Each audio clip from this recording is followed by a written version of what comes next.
Hello বন্ধুরা, তোমরা সবাই কেমন আছো? আশা করি তোমরা সবাই ভালো আছো, সুস্থ আছো, আর আমরাও সবাই ভালো আছি। আমি আবার একটা ভিডিও বা রান্না নিয়ে চলে এলাম। চলো আজকের আমি কী রান্না করি তোমাদেরকে শেয়ার করে নিই। আমি আজকে রান্না করছি রূপচাঁদ মাছের তেল ঝাল। এই রূপচাঁদ মাছের ওজন ছিল 2.5 কিলোর মতো। আমি আজকে করেছি তেল ঝাল। চলো কীভাবে করি তোমাদের সঙ্গে শেয়ার করি। প্রথমে মাছটা নুন মাখিয়ে নিয়ে নুন আর হলুদ দিয়ে মাখিয়ে নেব সুন্দর করে।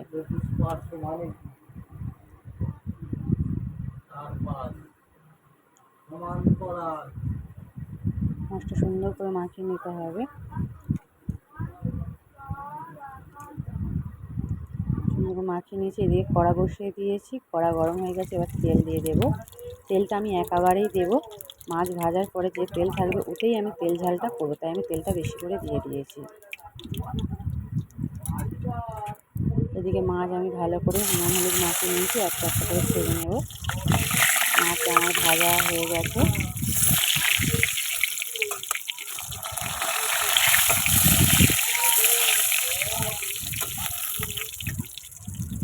আবার ওই তেলেতেই আরও যে মাছগুলো ছিল ওইগুলো ভেজে নেব।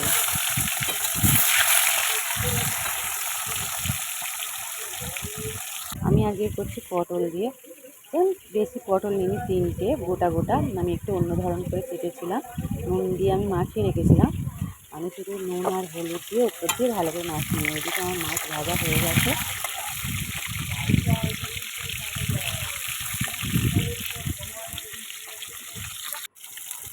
মাছ ভাজা কমপ্লিট, মাছটা আমি তুলে নেব। এবারে দিয়ে দেবো পটলটাও সুন্দর করে ভেজে নেব।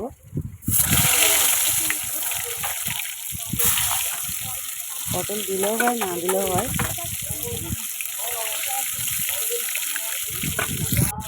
পটলে আমার সুন্দর করে ভাজা হয়ে গেছে, দেখতেই পাচ্ছি। পুরো ফাঁকা তেলে আমি পটলটাকেও ভেজে সুন্দর করে তুলে দিলাম। এই তেলেতেই দিয়ে দেবো এবারে পেঁয়াজটা সুন্দর করে ভেজে নেব। পেঁয়াজ ভাজা কমপ্লিট। এতে দিয়ে দেবো আদা রসুন বাটা। আদা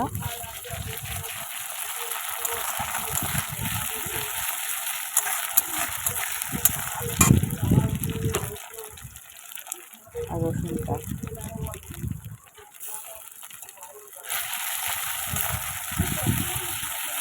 এবার দিয়ে দেবো টমেটো কুচি।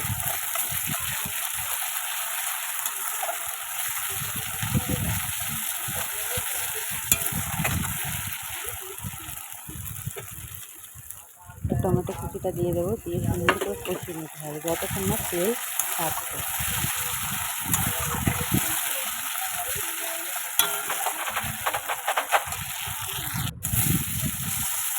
এদিকে আমার ভালো করে সুন্দর করে কষানো হয়ে যাবে, তেলটা ছেড়ে এসছে। এবার লঙ্কা হলুদ এক এক করে দিয়ে দেবো। প্রথমে দিলাম লঙ্কা, তারপরে হলুদ,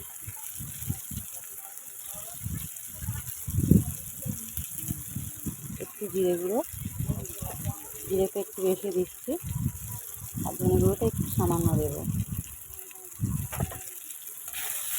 সুন্দর করে কষিয়ে নিতে হবে। অল্প করে জল দিয়ে দেবো, আবার সুন্দর করে কষিয়ে নিতে হবে।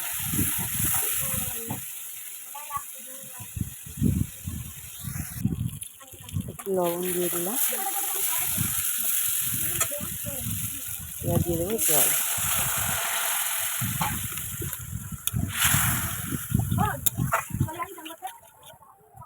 পটলগুলোকে ভেজে রাখা পটলগুলোকে দিয়ে দেবো।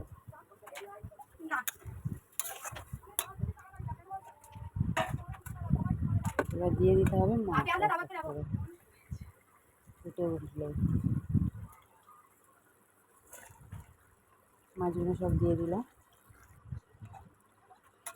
দেখতেই পাচ্ছ আমাদের তেল ঝাল রেডি। চলো ভিডিওটা কেমন ভালো লাগলো অবশ্যই জানিও আর লাইক করো। চলো টাটা।